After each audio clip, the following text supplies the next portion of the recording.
Afro-American unity and took it.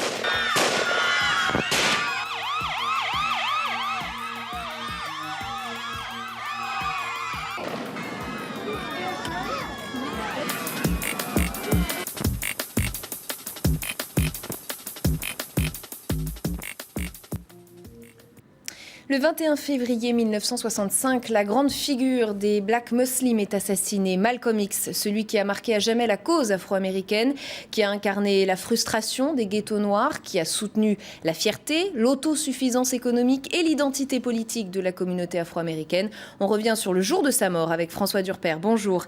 Vous êtes l'auteur de Black Revolution, ouvrage qui réunit à la fois la lettre d'Aimé Césaire à Maurice Thorez et un discours de Malcolm X prononcé quelques jours avant son assassinat.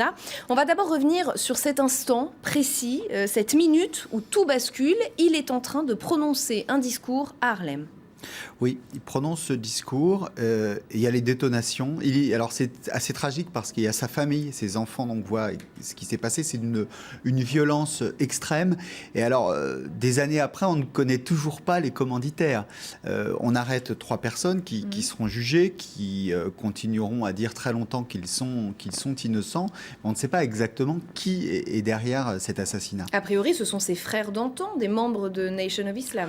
Probablement des membres de Nation of Islam, peut-être même avec une collaboration du FBI, puisque le FBI, depuis 10 ans, a un dossier sur Malcolm X. Alors, pas parce qu'il sera musulman, c'est pas l'islam qui fait peur au FBI, c'est le fait qu'il puisse être communiste dans une période de guerre froide. Une semaine avant, quand même, sa maison fait déjà l'objet d'un attentat à la bombe. Il se sait très menacé. Oui, c'est le 14 février. Il doit faire un discours. D'ailleurs, il n'annule pas ce discours, mais par contre, il s'excuse auprès des gens qui viennent l'écouter parce que c'est la première fois qu'il fait un discours sans cravate. Il dit je vous prie de m'excuser, toutes les cravates viennent de brûler, ma maison a explosé, mais pas de mort, ni sa femme, ni ses enfants. Donc il garde humour et ironie. Quel est l'effet de cette mort dans la communauté afro-américaine ? Alors, c'est un traumatisme, notamment dans les ghettos, chez les plus jeunes, parce que c'est une voix qui est écoutée par les plus déshérités. Mais quelqu'un comme Martin Luther King dit nous avons eu des différends concernant les méthodes, mais j'ai une affection profonde pour Malcolm X et c'est un jour tragique pour l'Amérique. Et pour autant, ces idées ne meurent pas du tout le jour de sa mort. Au contraire, elles vont être reprises, et notamment par les Black Panthers. Oui, le mouvement des Black Panthers, alors plus généralement parce qu'on va appeler le Black Power dans les années 60. Et d'ailleurs, c'est la même année que sort l'autobiographie. Alors, c'est pas lui qui l'a écrite, hein, il a dicté cette autobiographie. Elle sort quelques mois après sa mort et c'est elle qui va avoir ce retentissement. En quelque sorte, il va être plus écouté après sa mort que pendant son vivant. Et alors, ironie du sort, si cela se confirme un jour, a priori, il est assassiné par le groupe dont il a été l'un des grands leaders, même un groupe qu'il a fait lui-même connaître, Nation of Islam. Qu'est-ce qui fait de lui un meneur ? Est-ce que c'est son talent d'orateur ? Exactement. Il disait « Je suis Black Billy Graham ». Billy Graham, c'est le grand prédicateur américain de ces années-là, télé-prédicateur. Pour donner un chiffre, lorsqu'il rentre à la Nation of Islam, il y a environ 500 personnes à la Nation of Islam. C'est une toute petite association. Et lorsqu'il meurt, il y a quasiment des dizaines de milliers de membres. Donc ça veut dire qu'il a eu une force liée à sa parole, à sa prédication. Alors avec un côté positif, le fait de faire venir beaucoup de membres de l'association, mais pour lui, un côté négatif, c'est qu'il a suscité beaucoup de jalousie interne qui ont notamment conduit à sa perte. Oui, qui lui ont coûté très cher. Quand bascule-t-il dans la violence extrême, si c'est le cas ?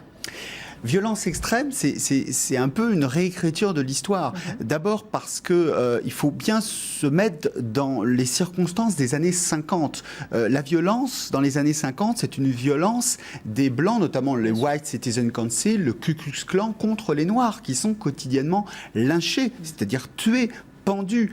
Malcolm X dit simplement je ne refuse pas l'autodéfense.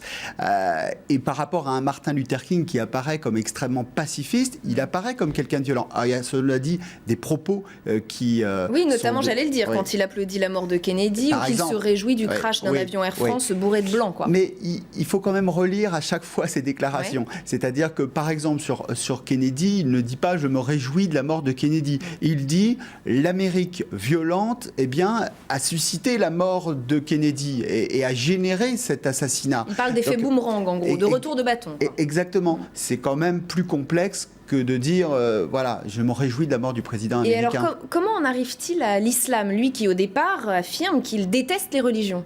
Oui, quand il rentre, c'est la prison. Et il a une phrase extrêmement intéressante. Il dit « J'ai découvert ma liberté en prison ».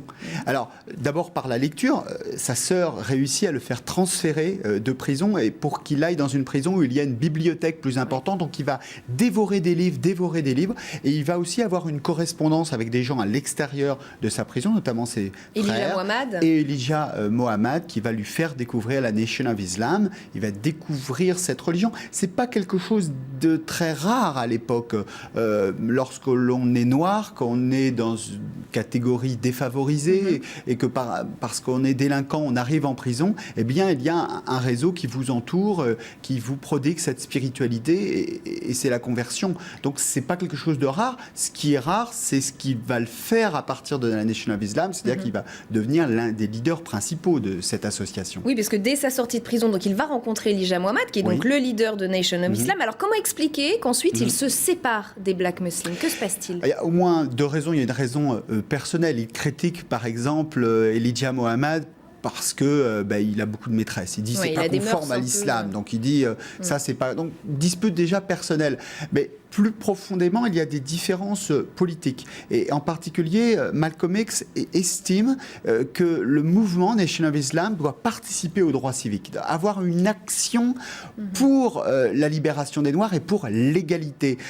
Elijah Muhammad ne s'intéresse pas tellement à ça, et il est même plutôt séparationniste. Lui veut une nation noire séparée de la nation blanche. Il n'y croit pas du tout, Malcolm X. Il dit on ne peut pas avoir une nation séparée. Il faut au contraire que les jeunes s'inscrivent sur les listes électorales. Donc il y a de vraies différences politiques. Puis il y a des jalousies. Malcolm X prend toute la place. Il est extrêmement médiatique. Et donc, évidemment, ça fait de l'ombre. Lorsqu'il se sépare de Nation of Islam, il se convertit à l'islam sunnite, fait un pèlerinage à la Mecque et revient sous le nom de Malik el-Shabazz. C'est un tournant dans sa vie ?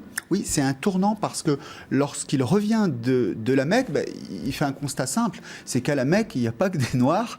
Il y a une majorité de Blancs, d'Arabes, de gens de tous les peuples, de tous les pays. Et il dit, mais je romps avec ce racisme anti-blanc, en quelque sorte. C'est ce qu'il dit. Il dit, on ne peut pas être raciste, c'est pas possible. Et je ne suis pas raciste, je suis contre tous les séparatismes. Et donc là, il y a une rupture fondamentale avec la Nation of Islam, qui a beaucoup de propos contre les Blancs, contre l'Amérique blanche. Et donc, il crée sa propre organisation et il entreprend d'acheter sa propre mosquée d'où il pourra prêcher en toute indépendance. Et là, c'est le début de la fin. François Durper, si je vous demande de terminer cette phrase, le 21 février 1965, c'est le jour où ? Comme répondez-vous ? C'est le jour où l'une des voix les plus dérangeantes de l'Amérique a été physiquement éliminée, mais sans doute où cette voix dérangeante a pris une ampleur encore plus importante jusqu'à aujourd'hui. Merci François Durper d'avoir été mon invité dans le jour où. L'information continue sur LCI.